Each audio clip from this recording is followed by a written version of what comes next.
we good? Here we are. We're live. We are live. It's official. Finally. What's going on, man? Well, yeah, I was just, I was saying it's the market might be crashing, but it is the most beautiful day in New York City that we've had all year. So, Yeah, I'm watching it right now. The stocks plunge. It's not looking pretty, and I don't think the rant that's happening right now is helping necessarily either.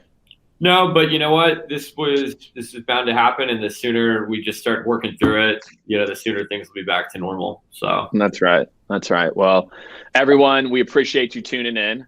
I'm in New York right now too. It's beautiful. It's the same weather right now in New York as it is in Austin. crazy. Same exact weather. Well, look, I'm looking forward to this conversation, man.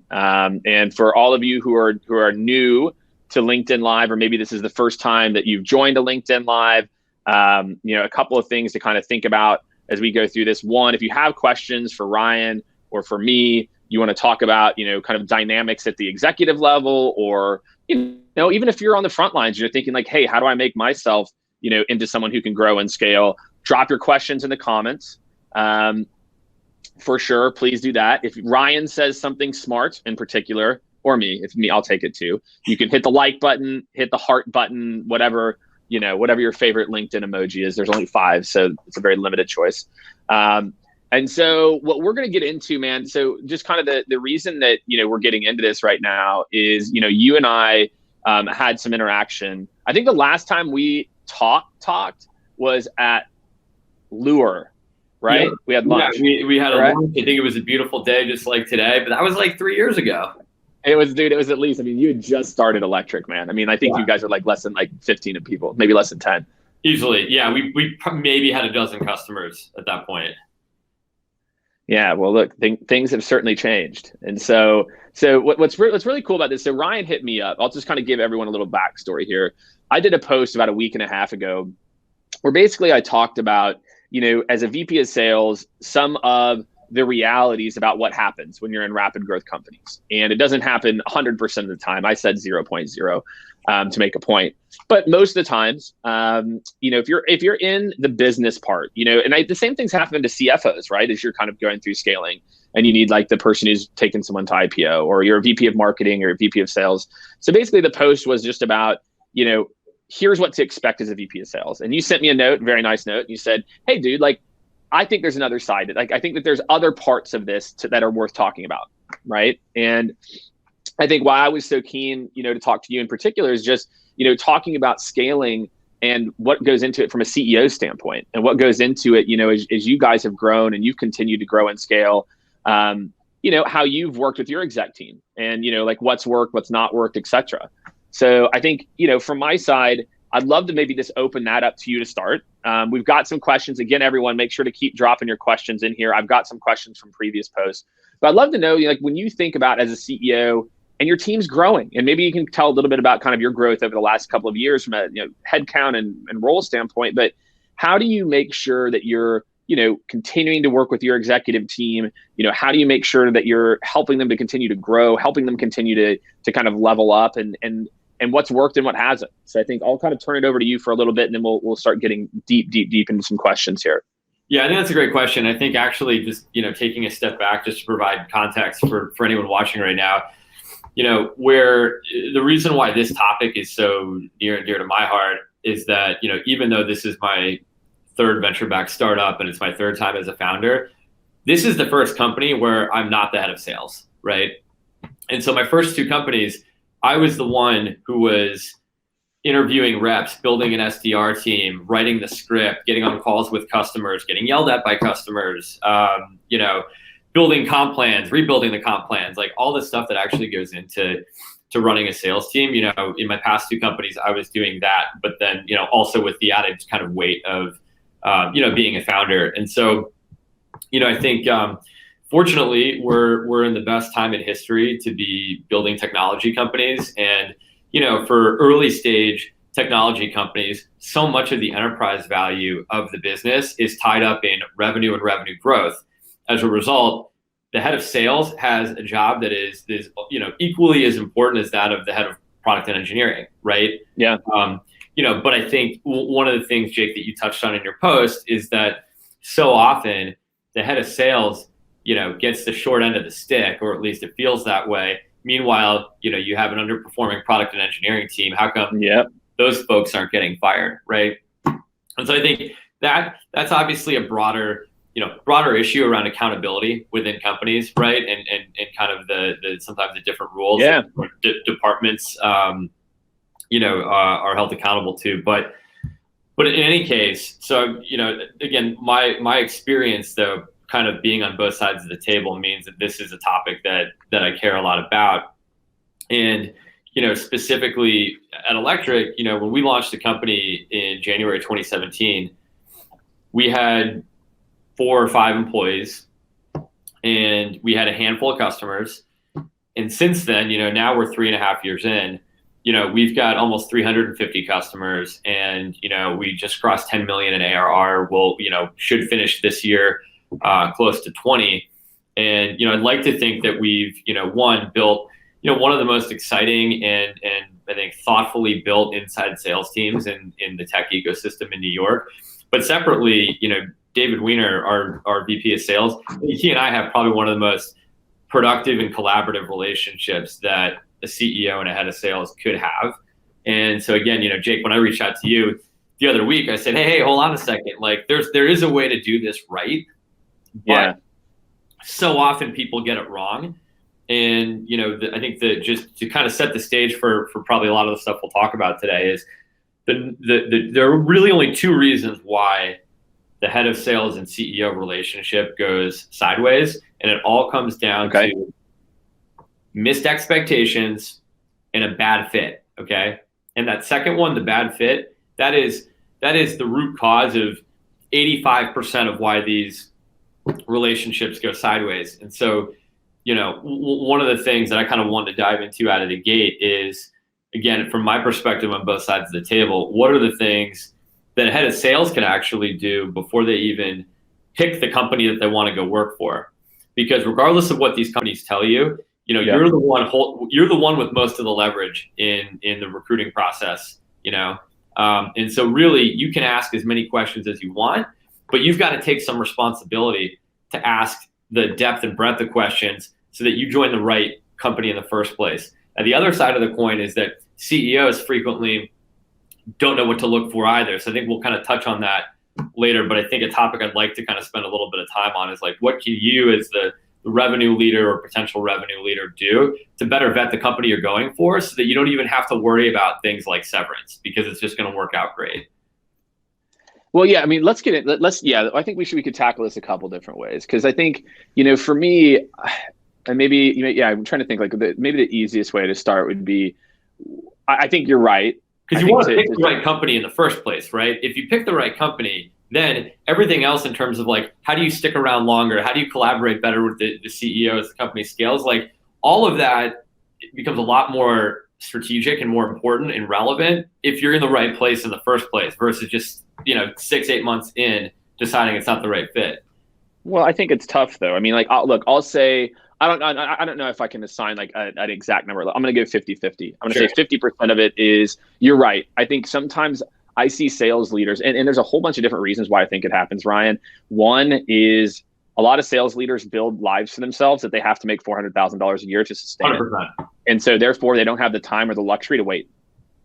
And consistently, when I see a VP of sales jump from one job to the next, and they weren't like actively looking, like let's say they got let go or something happened, that's when they make a bad fit.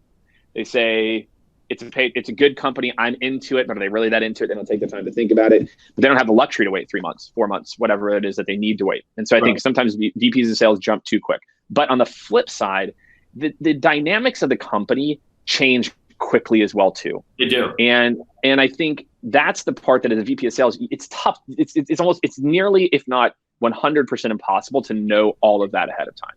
And so for me, I feel like, what I think of the role of the CEO, what I don't see enough CEOs doing, and obviously I want you to talk about your relationship. Sure. Is shepherd the VP. That like, look, I think what happens is people hire you as a VP and they go, you are now the Messiah. You should know everything. Figure it all out. Right. Snap my fingers, revenue turns on. That's all it is. Right. It doesn't matter what the product is. And none of that. So I think what I don't see enough of is CEOs taking any culpability especially in growth startup, right? I'm being very specific. I think at bigger companies, they do an amazing job of this, right? I think, and it's very leader dependent. They don't think it's their job to develop their leaders. They think that their job is to show up to a one-on-one and beat them up about, oh, hey, numbers are up and to the right, bye. As opposed to like, no, my job as the CEO is to get you through these, to work with you and as a team, the same way you would do for your product or engineering people, and how you would work with them to tier up. That is the piece that I feel like is really missing. I don't see enough, and also VPs of sales probably aren't asking for it. Like there's culpability on both sides, but I don't think enough CEOs are like put in the work to work with their sales leaders. So I'd love to hear, one, your thoughts, and two, like how you guys work together, because it sounds like you guys have a great relationship. No, I think that's a great point. Yeah. So the one is I see way too many CEOs actually trying to hire a VP of sales too early. Right. Frequently, what you need is a really good sales manager that you, as the founder CEO, can manage really closely to get to the level of repeatability where a VP can come in and actually have the leverage they need to scale out that team.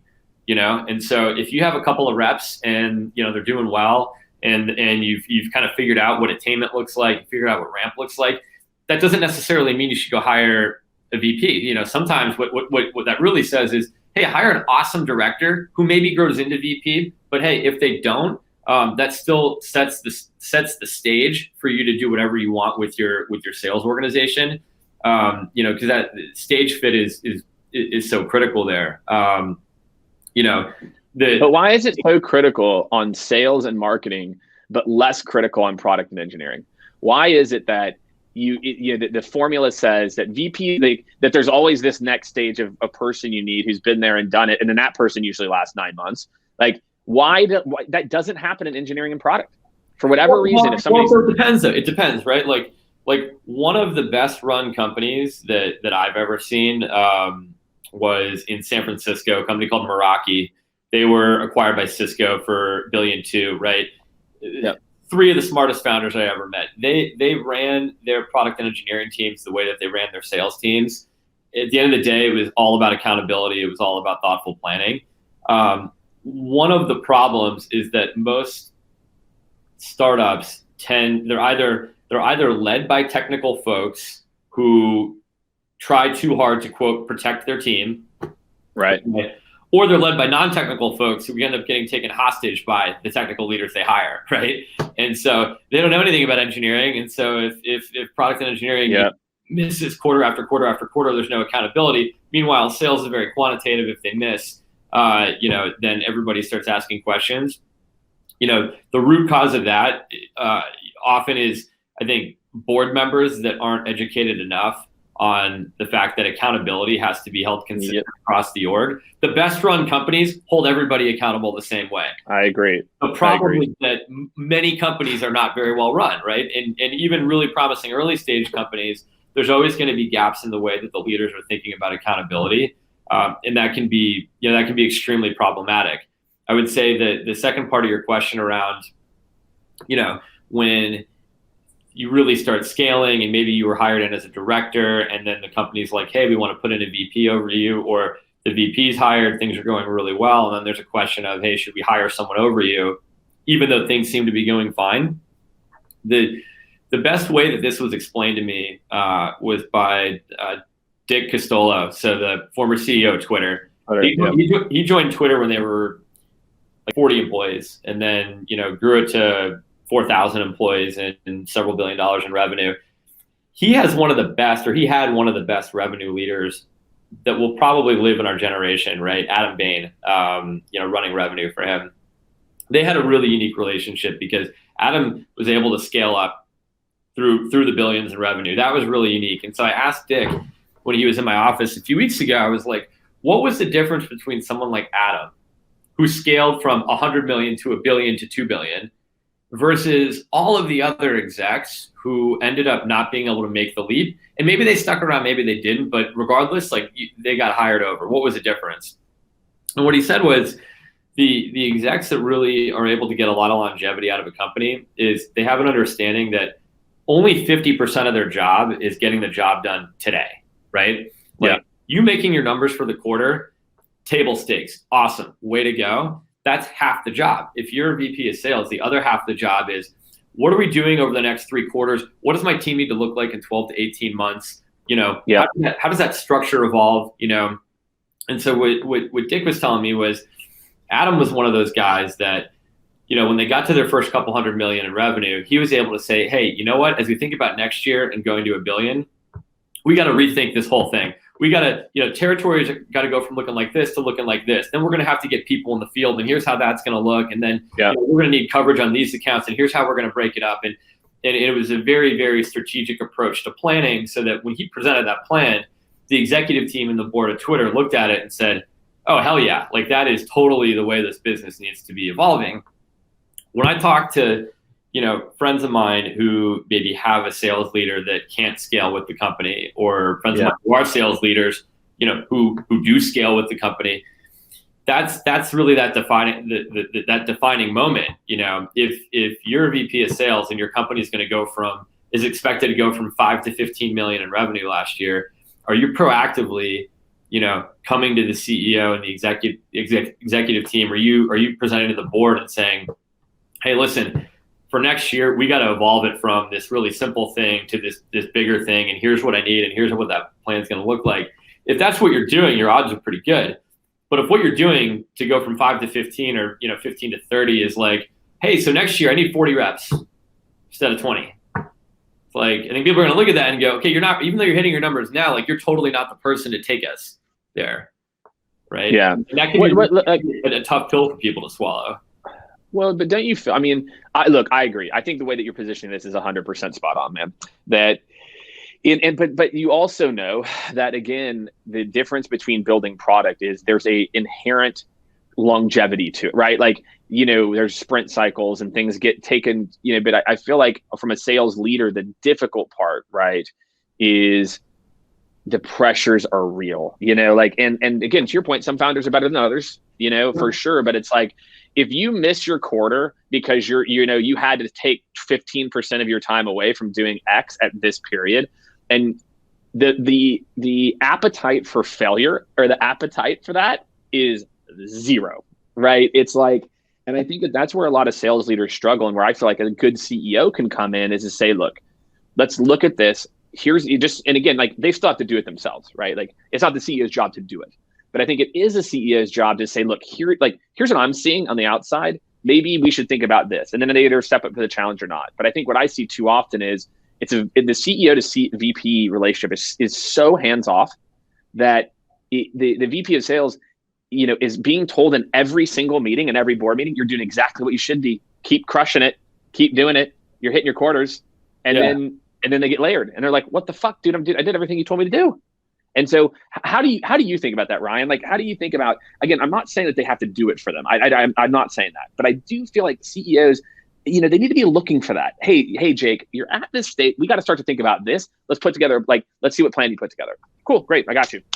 Ryan. Yeah, well, totally. And it starts from day one, right? Like in the recruiting process, whether it's a VP of sales or really anyone who's going to come in and be a leader at our company, we've been doing this since day one, is like, I'm pretty transparent about what's working and what's not working, right? Because startup founders have this habit of like kind of giving people half the story, and then they get hired, and then they're like, and then here's all this other stuff, and it's like, that's exact, dude. That is the 100% truth. Which is like totally the wrong way to do it, right? Because like everyone's gonna find out about it anyways, but like the people that want to work for you are the ones who are gonna understand that, like, hey, I get that there's challenges like there are at any company. Am I up for those challenges before I accept the job? Because if you're not, and then they get hired, everybody's pissed off, right? That's right.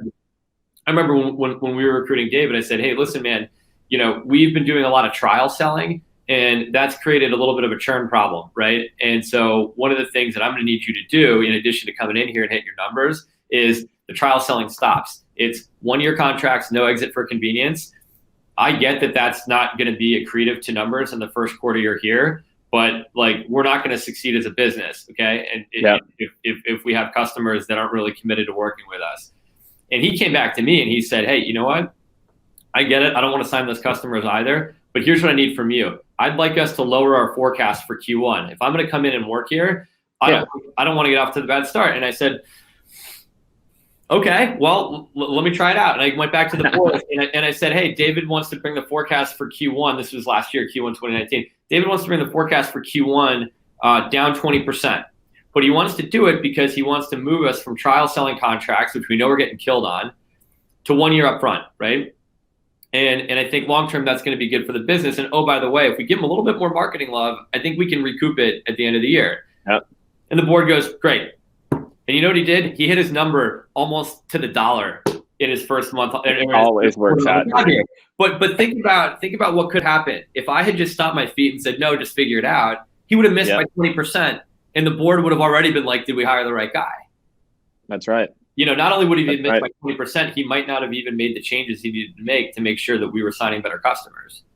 And so this is a good segue. So I've got a couple questions rolling in. Everyone keep the questions rolling in.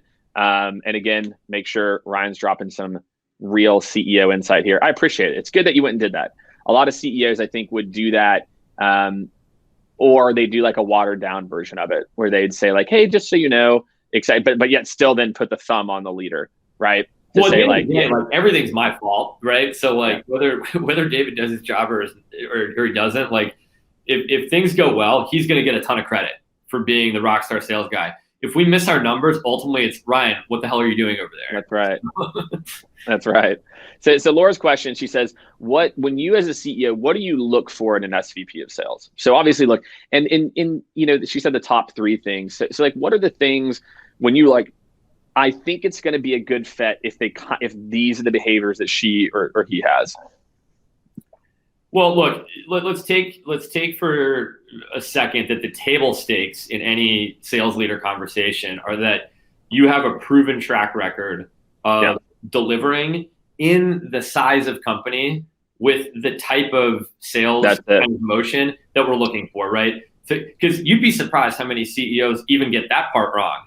They're like, they hire this person and they're like, what? They're smart. They'll figure it out. It's like, if they haven't done this thing before, no matter how excited they are to come work for you, like you got to know that you're already starting the relationship off potentially on the wrong foot. But I don't want to get into that. So it's like, well, I think it's a good call because I'll tell you what I see. Because again, I get to see hundreds of companies as they go through this every year. Is they think because someone came from the industry, and what you're calling out is it's not the industry, it's a sales motion. It's the way that you build an organization is that similar because you could both sell into ed tech, but one sale looks like this and one looks like this, and it could not be further from being applicable.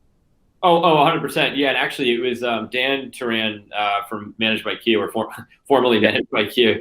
He was the one, he was kind of coaching me on sales hires in the early days. And he's like, dude, like stage fit and order value. Like if you can just calibrate to that, like have they done this at a sub 50 person company that's sub 5 million?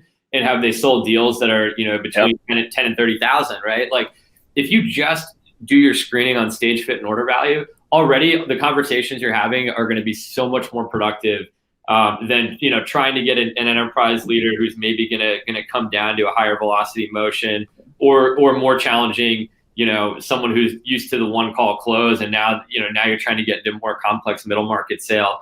Calibrating to those two things is going to be the best way to get you off on the right foot. Love it. The second thing though is there's also been some talk of like, hey, these like 30, 60, 90 plans that you're often asked to put together in a recruiting process.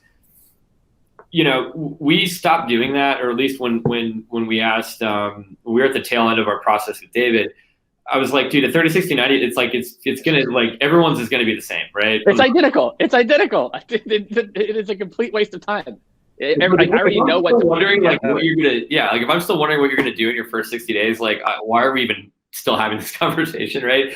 So what I asked him to do is I said, look, I love that, man. So I said, so I took it a step further. I said, on minimal information, what I need you to do is imagine you're standing in front of our board at the first board meeting, and they're asking you, David, how are we going to generate 7 million in new revenue this year?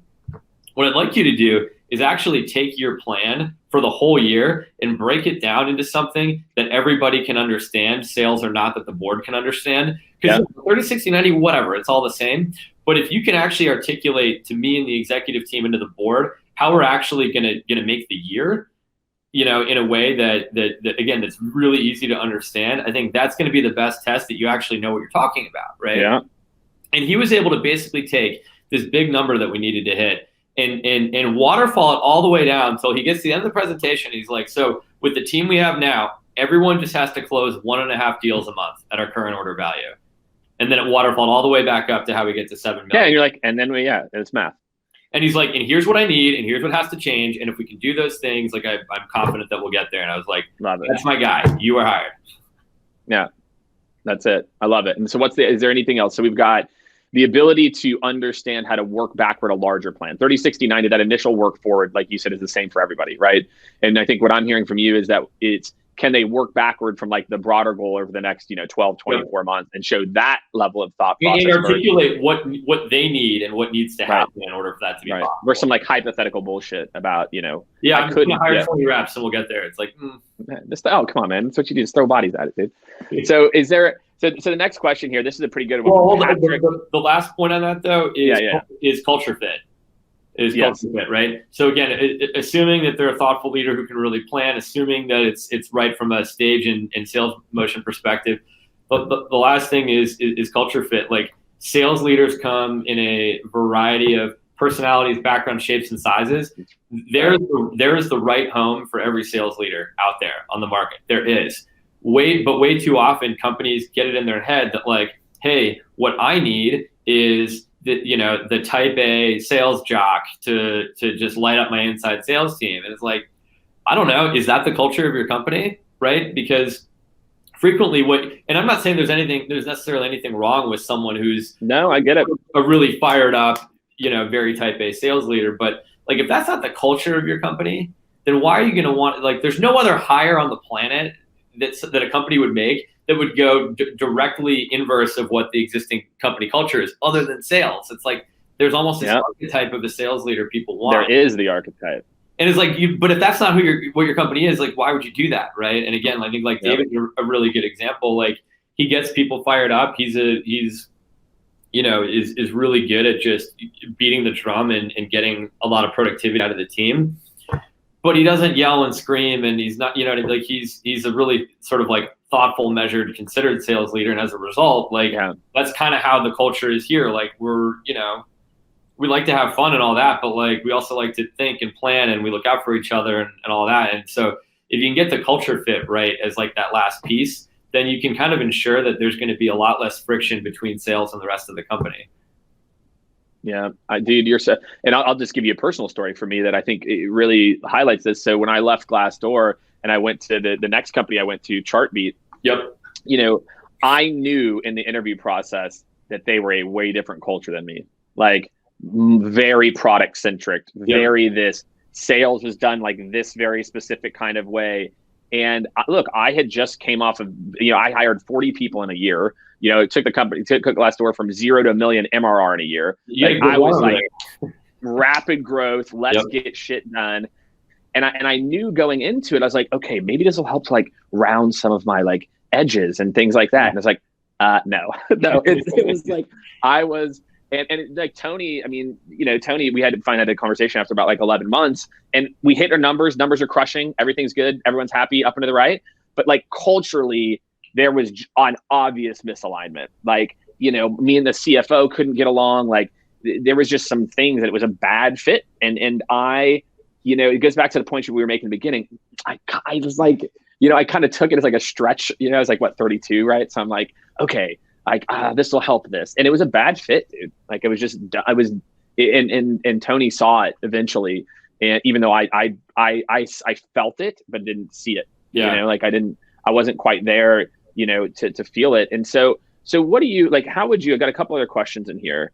But yeah, and that's how it is, dude. And that's why, again, sometimes it's like, yeah, but that also brings me to a point, because I've talked to all of our sales leadership about this, about like, when their friends are looking for jobs and how to think about it.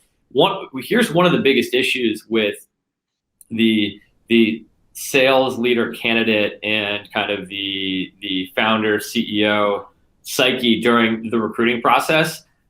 Generally speaking, when you're looking for a head of sales, one of two things is happening. You have a big sales problem and you've just exited the previous head of sales, and there's a good shot that the entire value of the company is resting in your ability to raise the next round, is resting on the ability to find another sales leader who can deliver to the expectation that you have. Yeah. Or you're growing really fast and everything's fine, but the expectations of you continuing to deliver at that rate are so enormous. Either way, your hair's on fire, right? Yeah. Very rare that someone's like, I'm going to go look for a head of sales. Everything's totally fine. Like that almost never happens, right? Right.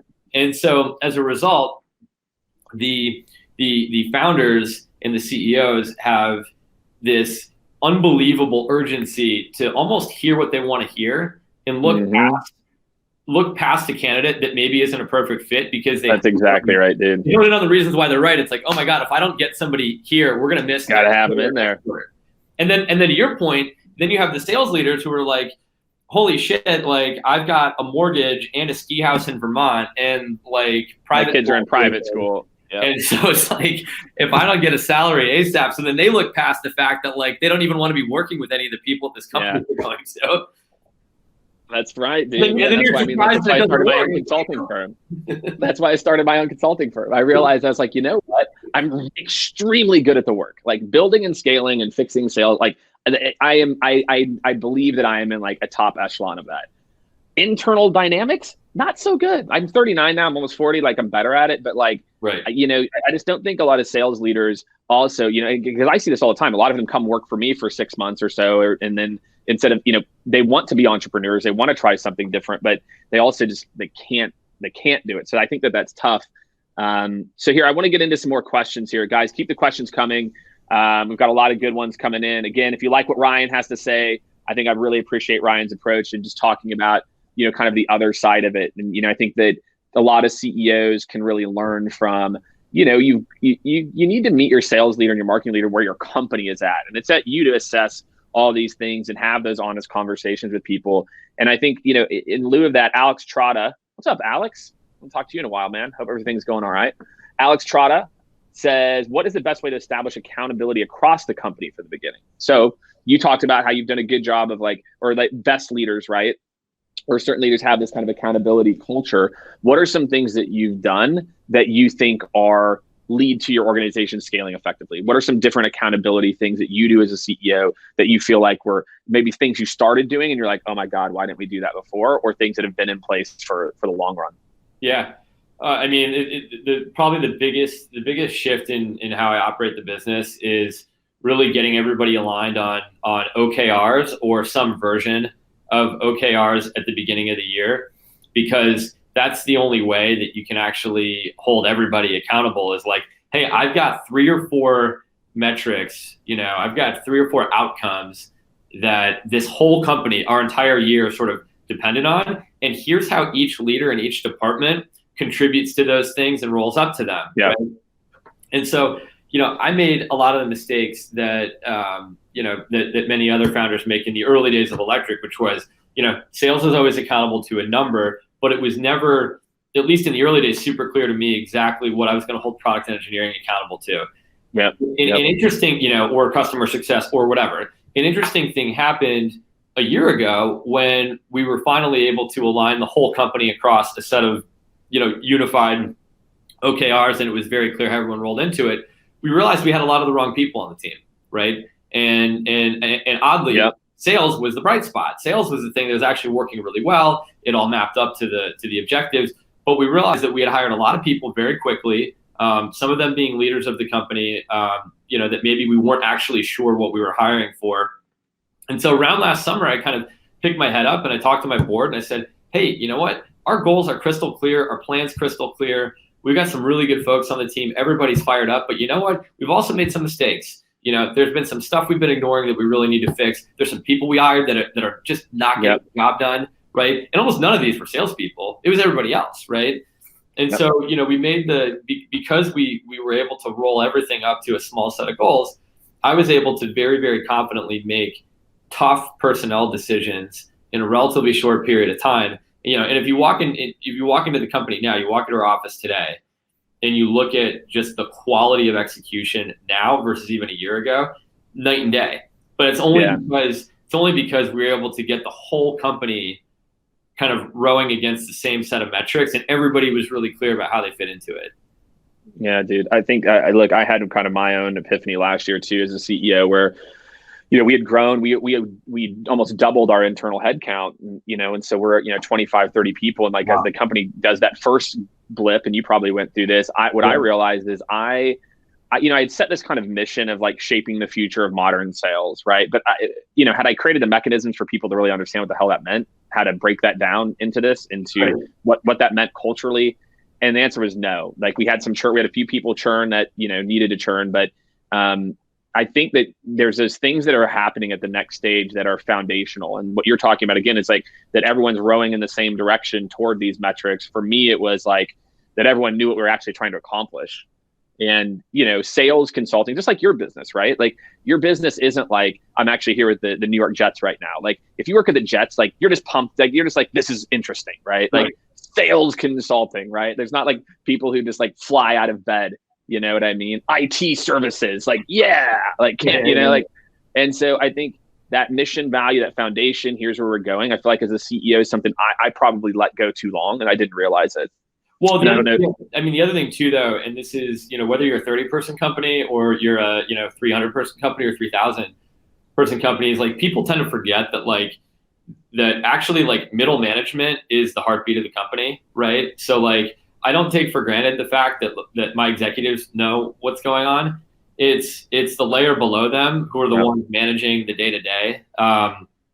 That's where either all your leverage is gained or all of it's lost, right? Because think about it. How many companies do you go to where you talk to a CEO or you talk to an executive and everyone's like, strategy super clear, we're going to the moon, everything's great.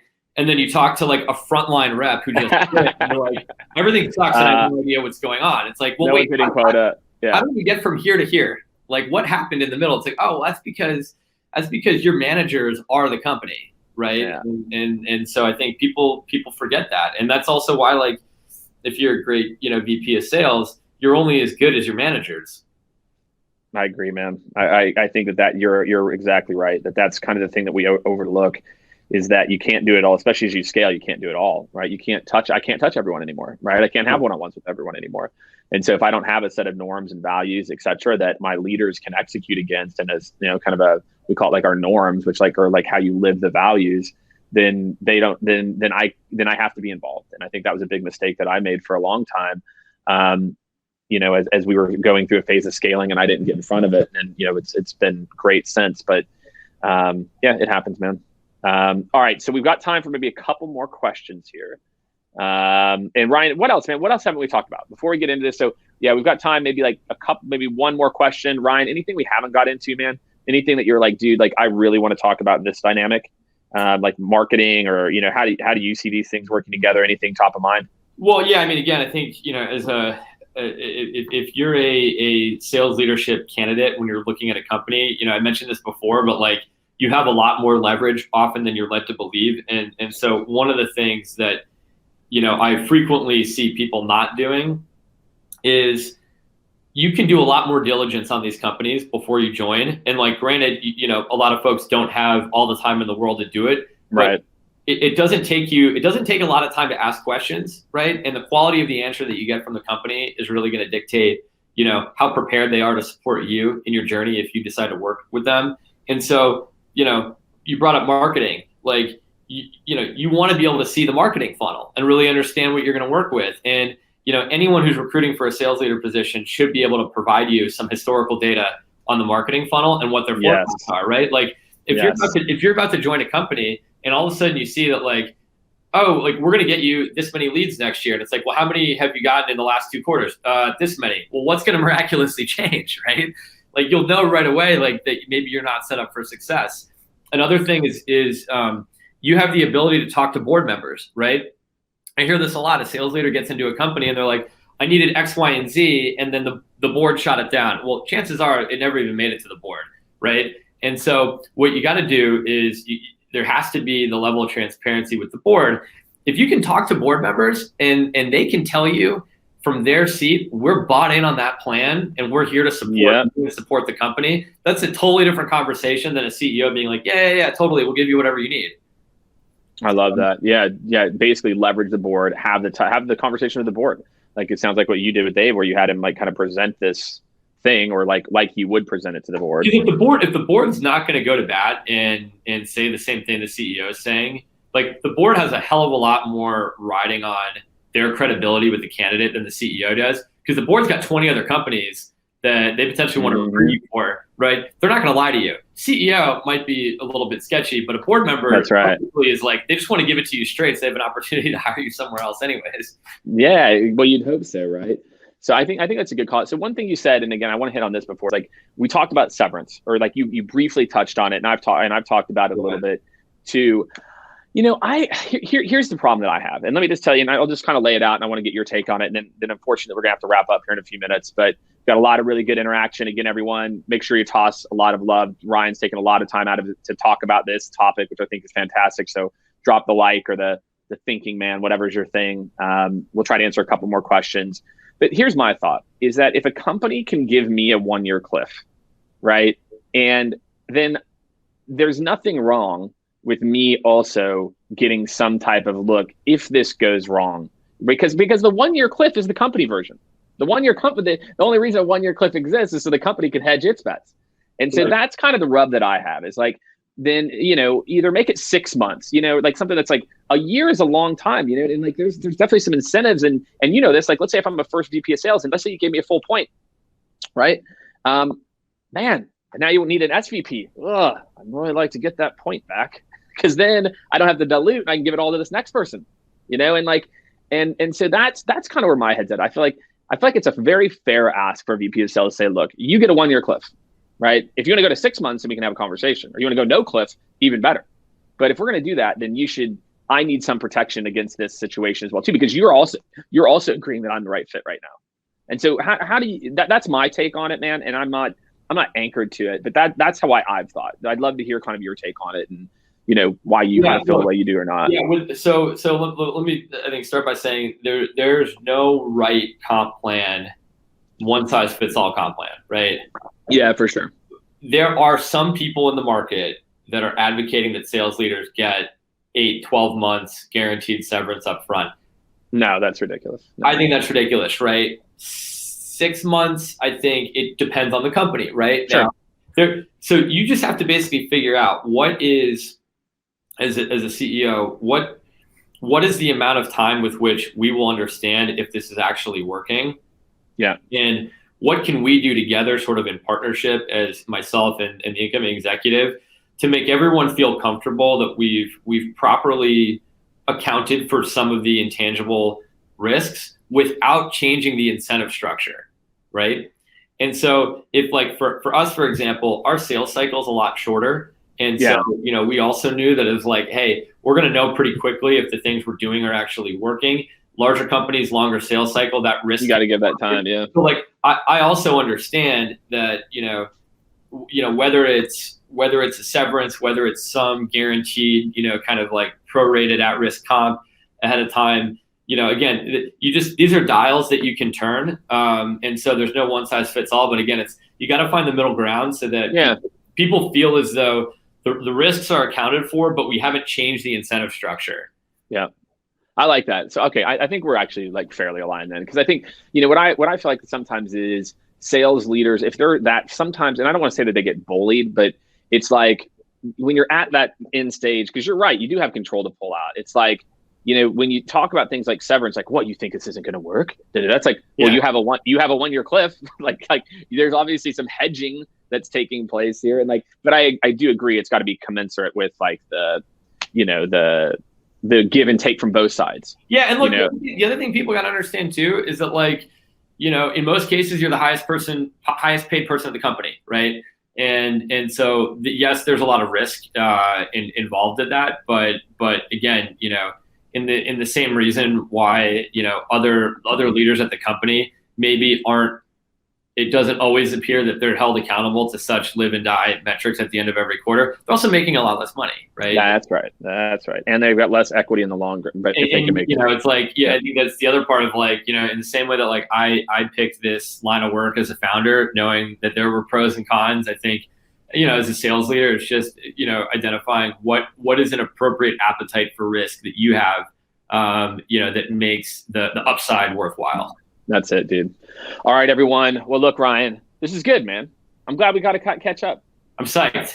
This is good. I think it's a helpful conversation for people, to be able to understand like these dynamics. And I really appreciate what you're saying here at the end too, which is like, it's about that kind of mutual fit. And I think sometimes, kind of some of my takeaways are around, picking your CEO and asking your CEO and your board some of these questions in advance. I think it's a great call out. I think a lot of people, they almost view the board as just like that vetting. I'm just trying to get past them. And I think my big takeaway from kind of what you said is like, if you're a VP, go have conversations with them about the business. Don't just view them as a vetter, someone who's just vetting you. You're interviewing them too. Yeah, I think that's a great plan. Don't work there. I think that's the right fit, dude. I love that, man. So again, Ryan, thank you, everyone. Again, you can go find this video. It'll be on YouTube.